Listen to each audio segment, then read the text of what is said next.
Hi friends, welcome to 5 Minutes Tech YouTube channel. Here is Samsung Galaxy M14 5G smartphone.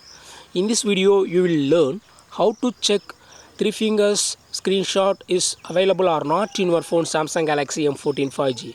With 3 fingers try to take a screenshot like this. Screenshot is not taken. To check whether 3 fingers screenshot is available or not in your phone, go to the settings of your phone here. Then go to advanced features. Go to advanced features and go to motions and gestures, and here check if 3 fingers screenshot is available.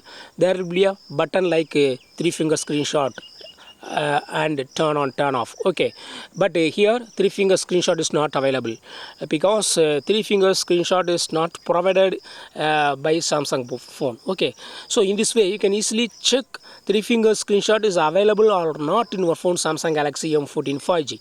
That's all friends, thanks for watching, bye.